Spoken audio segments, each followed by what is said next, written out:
Hi, hello, నమస్తే. Welcome to my new series days in 2026. Morning లెగాలంటే చాలా బద్ధకంగా ఉంటుంది. బట్ మార్నింగ్ లేగడం వల్ల చాలా పనులన్నీ త్వరగా అయిపోతాయి అనమాట. So first of all wish you very happy new year to you and your family members. So నేను ఆ డే అయితే హాట్ వాటర్తో స్టార్ట్ చేశాను అనమాట. It's better to start your day with either hot water with lemon or green tea. మీ బాడీలో ఉన్న fat కరిగించడంలో చాలా హెల్ప్ఫుల్ అయింది. సో ఆఫ్టర్ దాట్ నాకు రీసెంట్గా ఒక లెగ్ ఇంజరీ అయిందనమాట. So that's why I couldn't go for gym for next 1 month. యూజువల్గా నేను నా న్యూ ఇయర్ రన్నింగ్తో స్టార్ట్ చేస్తాను. బట్ ఈ ఇయర్ అయితే నేను అది చేయలేను. ఎక్కువ కాలు కదపకూడదు, కాలు ఎక్కువ స్ట్రెయిన్ చేయకూడదు. సో దట్స్ వై నేను బేసిక్ వర్కౌట్స్ అండ్ మెడిటేషన్ ఇంటి దగ్గర చేసుకున్నాను. ఆఫ్టర్ దట్ ఫ్రెష్ అయిపోయాను, రెడీ కూడా అయిపోయాను.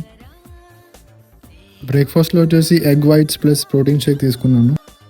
ప్రతి ఇయర్ మా పెద్దనాన్న మా నియోజకవర్గం ఎమ్మెల్యే దగ్గరికి వెళ్తారు విషెస్ చెప్పడానికి. సో ఇయర్ నన్ను మా డాడీని కూడా రమ్మన్నారు ఆయనతో పాటు. దానికోసం ఆయన ప్రతి ఇయర్ ఫ్రూట్ బొకేస్ తీసుకెళ్తారు. అవి నేను మా మమ్మీ తెస్తాము లాస్ట్ 2 years నుంచి. నిన్న రాత్రి చేయడానికి 2 hours పట్టింది, దోల తీరిపోయింది.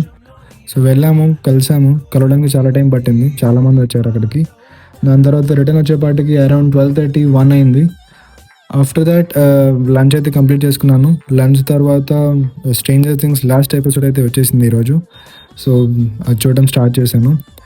ఎండింగ్ ఎక్స్పెక్ట్ చేసిందే, బట్ ద బెస్ట్ సిరీస్. చూడండి, మీరు కూడా చూడకపోతే ఒకవేళ. వాటర్ తాగారా ఈరోజు మీరు? తాగకపోతే తాగండి. Keep your body hydrated. So fresh అయిపోయాను. దాని తర్వాత నాకు కొంచెం వర్క్ అయితే ఉంది. వర్క్ చేయడం అయితే స్టార్ట్ చేశాను.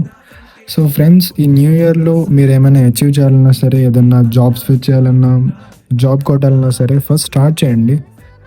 Don't think it as a bigger problem. Try to break that problem into smaller pieces. So ఆ చిన్నవి మీరు అచీవ్ చేస్తే ఆటోమేటిక్గా ఏదో ఒక రోజు మీ గోల్ అనేది మీరు ఖచ్చితంగా రీచ్ అవుతారు. దాని తర్వాత డిన్నర్ చేశాను. డిన్నర్ చేసి 10K స్టెప్స్ అయితే కంప్లీట్ చేయాలి every one per day. But నాకున్న కండిషన్లో నేను ఇప్పుడు కంప్లీట్ చేయలేను. సో 5,000 స్టెప్స్ అయితే కంప్లీట్ చేశాను. So that's it. Bye, good night.